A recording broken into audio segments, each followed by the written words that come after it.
An even greater number of people, 2 million, have crossed the border into another neighbouring country, Poland.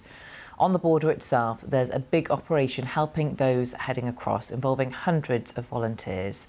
Well, we can talk now to two of them. Ciro Orsini is a renowned restaurateur, owner of Ciro's Pomodoro in Knightsbridge in London. He used to have 3 restaurants in Ukraine, and his ties to the country date back many years. He's teamed up with his former employee, Yaroslav Gordienko, to help refugees arriving at the border. Gentlemen, welcome to you. Thank you very much for being with us. Ciro, if I can start with you, just explain how and why you decided to get involved.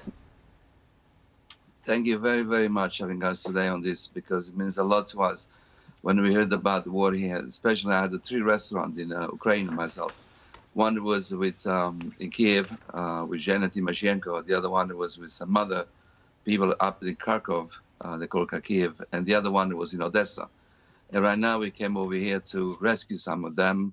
My nephew is married to a girl from Kiev, and finally a mom and dad decided to leave it today, because they had enough of the bombing. And when I arrived over there, I was so happy to see Yaroslav. He was on the ground as well here, because, we thought, wow, 12 years later, we found each other on the ground across the border in a war zone, me and him, while we were working already in the past and making food and pizzas and serving people. It was very interesting to find this wonderful man here, and he has his own child as well. He started working with his wife, Victoria, Vicky. She's a wonderful help. And funny enough, they met us in the restaurant. So it's a longer story behind this as well. So we find that we united ourselves with this. We came here to support the charity more than anything right now, and that's what we're here for. And he's helping me to take my people out, my older staff, and some other people as well, and also to bring out, some other, wonderful souls coming across. Just our family. Everybody's our family. We're here for everybody.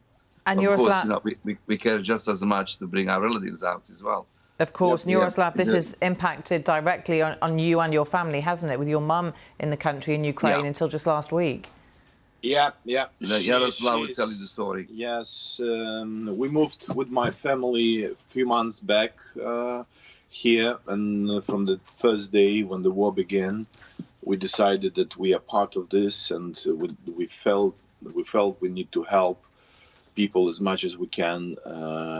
So we established a charity fund. We are also cooperating with a few other foundation and non-profit organization, such as Open Dialogue. And when I met Ciro with his charity, with Armanda Santa, back to my mother, yes, she's 75 years old, and it was hardly to move her away.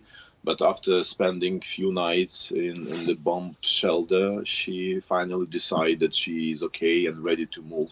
She spends almost 5 days in the car with no shower, no sleep to get to the border. I wait her also about 24 hours, because now the wave of refugees is a bit off.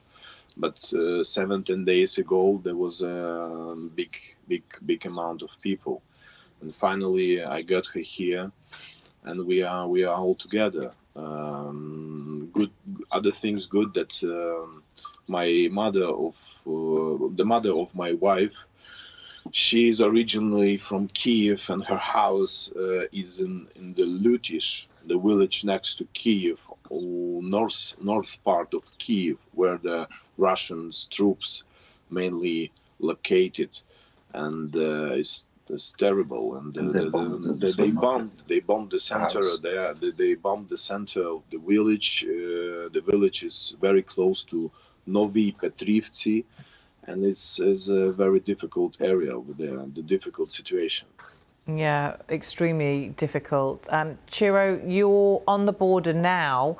Describe what you're kind of seeing, experiencing, and how you're managing to help. What age you've got there for people who are heading over? Well, they all sorts of age, from children, I would say around 2 years, and some on the prams, maybe just 6 months, 9-month-old, and you can see some elderly people are coming across, and some, young people as well, because mostly ladies, because young men have to be on war zone. So we went there yesterday. We affiliated ourselves with another charity over there. We went to, when I saw the pizza oven there making this and the other, I said, hey guys, I can make some pizzas.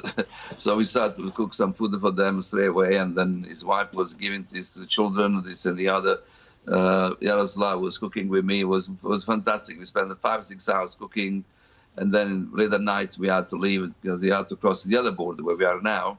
So we go back to, we have 2 borders here. We're trying to help people, you know, and that's why we came over here. Like he did, crossing of the border, Yaroslav been able also to save another 300 people, which he accommodated them in a different homes, which is very important. Is the work already.